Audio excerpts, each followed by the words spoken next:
HSC 26 এই ভিডিওতে আমি তোমাকে ইংলিশ ফার্স্ট পেপারের এমন একটা সাজেশন দিব যেই সাজেশনটা থেকে পরীক্ষা আসার সম্ভাবনা সবচেয়ে বেশি। তবে শুরুতেই বলে রাখছি, এটা তোমার জন্য একটা সাজেশন, এটা তোমার প্রশ্নপত্র না। সো তুমি তোমার রেগুলার প্রিপারেশনটা যেভাবে নিচ্ছিলে সেভাবেই নিবে। নেওয়ার পথে তুমি আমার দেওয়া এই সাজেশনটাতে বেশি ফোকাস করবে। আশা করি আমি তোমাকে বুঝাতে পারছি। আজকের এই সাজেশন ভিডিওটা খুবই ছোট হবে, বাট খুব বেশি ইম্পর্টেন্ট তোমার জন্য। এই ভিডিওটাতে কি কি পাবে তুমি? আমাদের ইম্পর্টেন্ট যে সিন প্যাসেজ আছে ওই সবগুলো সিন প্যাসেজের সাজেশন, তারপর সম্পূর্ণ রাইটিং পার্টের সাজেশন, রিয়ারেঞ্জ যেটা নিয়ে তোমরা অনেক প্যারা খাও সেটার সাজেশন। সো আমরা শুরু করছি আমাদের সিন প্যাসেজটা নিয়ে। আমাদের সিন প্যাসেজে 3 ধরনের প্রশ্ন আসে, মনে রাখবা। আমাদের যে ইংলিশ ফর টুডে বইটা আছে ওই বইটা থেকে 3 ধরনের প্রশ্ন আসবে, 3টা প্যাসেজ আসবে, একটা না দুইটা না 3টা প্যাসেজ আসবে। সো প্রথম যে প্যাসেজটা আসবে ওইটা থেকে এমসিকিউ এবং শর্ট কোয়েশ্চেনের উত্তর করতে হবে। দ্বিতীয় প্যাসেজটা থেকে আমাদের ইনফরমেশন ট্রান্সফার অথবা ফ্লো চার্ট, দুইটার কোনো একটা উত্তর করতে হবে, তবে পরীক্ষায় আসার সম্ভাবনা সবচেয়ে বেশি ফ্লো চার্ট। ঠিক আছে? 3 নাম্বার যে প্যাসেজটা আসবে সেটা থেকে সামারি উত্তর করতে হবে। Clear?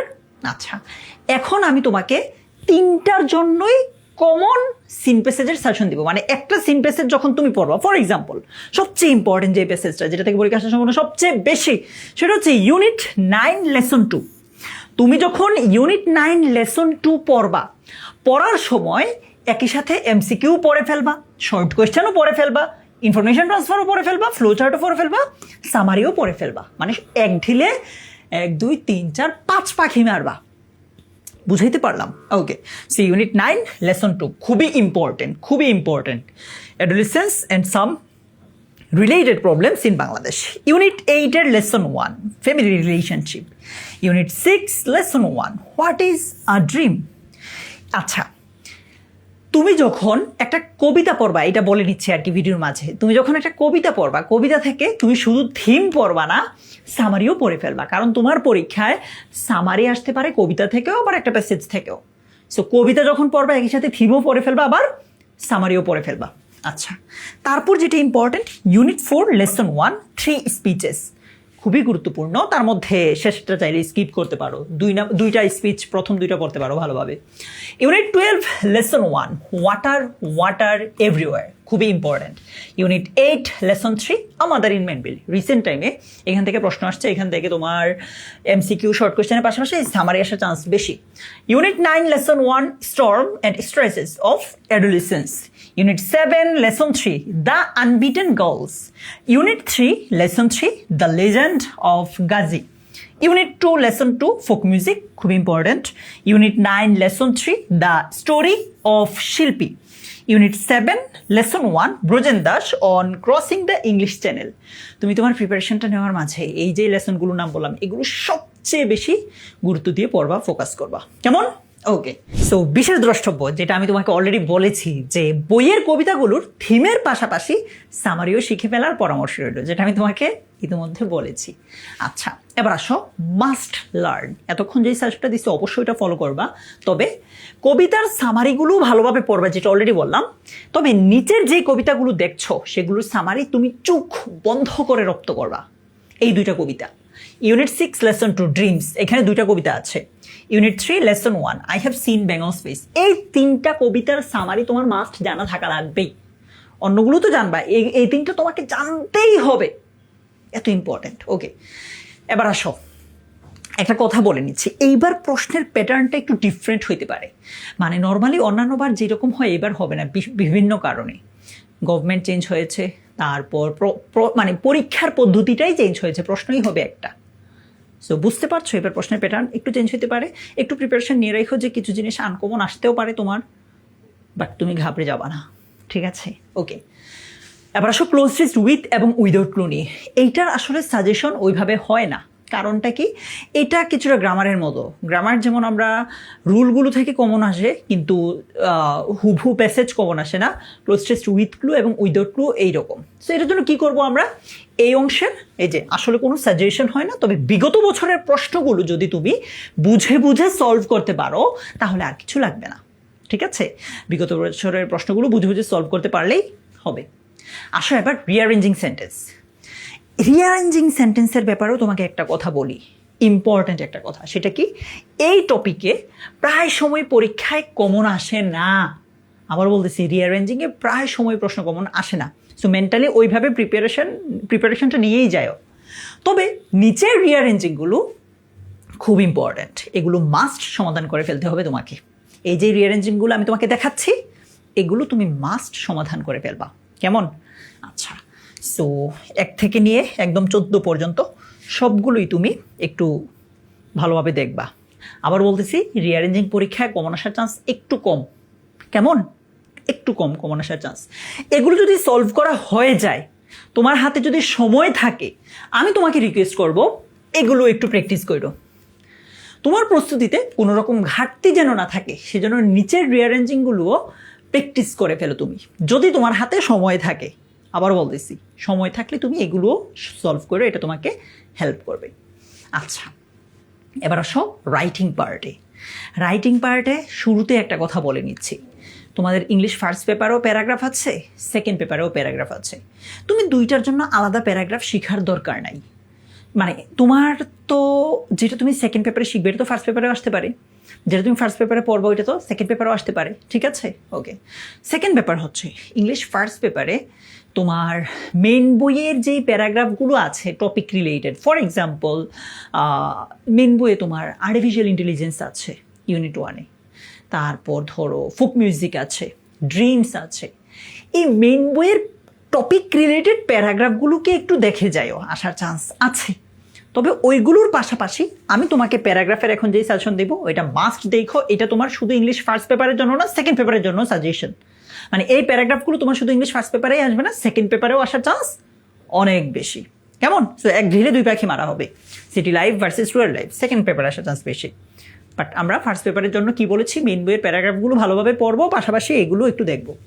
Food adulteration, road accidents in Bangladesh, Pohela Boishakh, the uses and abuses of mobile phone, বা এটার ইন্টারনেট আসতে পারে, সোশ্যাল মিডিয়া আসতে পারে, ফেসবুক আসতে পারে, deforestation, indiscriminate cutting of trees, price hike, drug addiction সহ এগুলো সহ একটু দেখো। তোমার কাছে মনে হতে পারে যেমন এটা মেন বইয়ের, ঠিক আছে? এরকম মেন বইয়ের যেগুলো থাকবে, এই যে আর্টিফিশিয়াল ইন্টেলিজেন্স অথবা artificial intelligence in the classroom. হ্যাঁ, আচ্ছা, সো তোমাকে একটু কথা বলে নেই।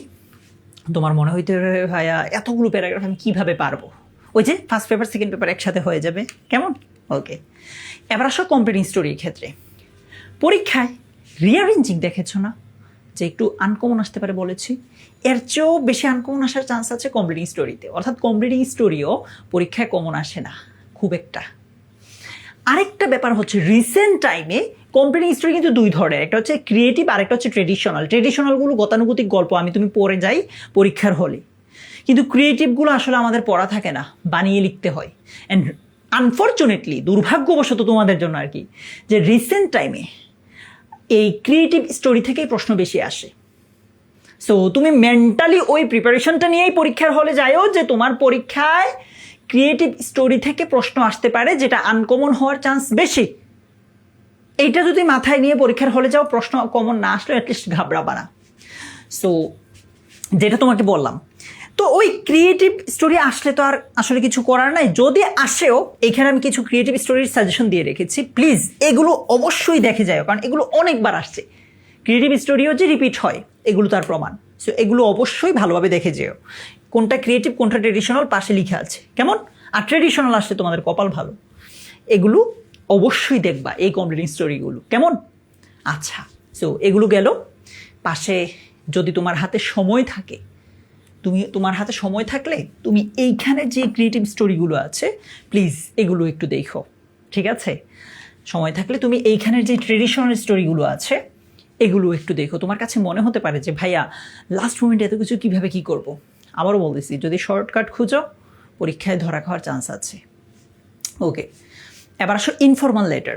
ইনফর্মাল লেটার ইনশাল্লাহ মানে খুব একটা আনকমন আসে না, কমন আসে ইনফর্মাল লেটার নর্মালি।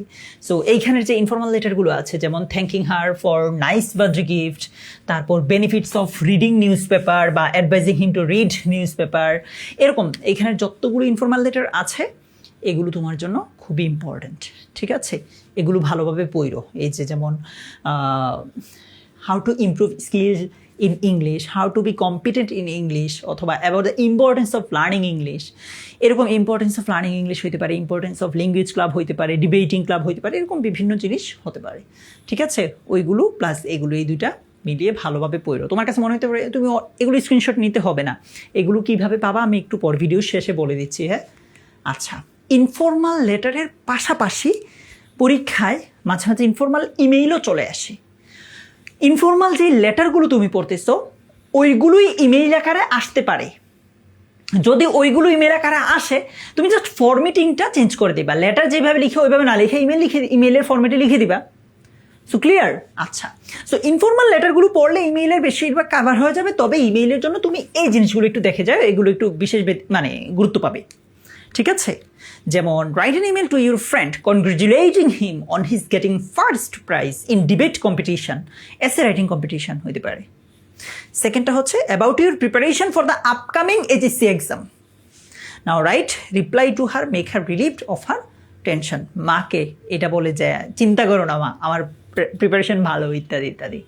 সো এইখানের যে এই ইমেলগুলো আছে এগুলো দেখে যায়, এগুলোর বেশিরভাগই ওই যে ইনফর্মাল লেটারে কাভার হয়ে গেছে। ঠিক আছে, এটা নিয়ে চিন্তা করে না যে ভাই এত কিছু কীভাবে করবো, হাতে টোটাল 2 দিন সময় আছে, ইনশাল্লাহ পারবা। এবার আসো গ্রাফ চার্ট। গ্রাফ চার্টের মজার ব্যাপার হচ্ছে একটা গ্রাফ বা একটা চার্ট যদি তুমি বুঝে পড়তে পারো, তুমি যে কোনো গ্রাফ চার্ট ইজিলি উত্তর করতে পারবা। সো এটা নিয়ে প্যারা খায় না, কেমন? ওকে, সো গ্রাফ চার্টের ক্ষেত্রে এগুলো যেগুলো আছে দেখো, মানে গ্রাফ চার্ট কমন আসবেই, আবার কমন না আসলেও বানায় লিখতে পারবা, এটা নিয়ে চিন্তা করো না, ভালো করে একটা বুঝে যাও। The choice of profession by educated people in our country, the number of people living below the poverty line, এরকম করে যতগুলো গ্রাফ আছে এগুলো দেখো। এখানে কিছু চার্টও আছে, এগুলো একটু দেখে যাও। আবারও বলতেছি, গ্রাফ চার্টের ক্ষেত্রে সবগুলো পড়তে হবে না ওইভাবে, তুমি একটা বা দুইটা ভালো করে বুঝে পড়লেই হবে, কেমন? আচ্ছা, এবার আসো সবচেয়ে কঠিন টপিকটা, তোমরা যেটা নিয়ে প্যারা খাও সেটা হচ্ছে থিম রাইটিং, যেটাকে অ্যাপ্রিসিয়েটিং শর্ট স্টোরি অথবা এন্ড পোয়েম নামে পরিচিত, একদম শেষ নঙে আসে, 8 নম্বরের মধ্যে থাকে।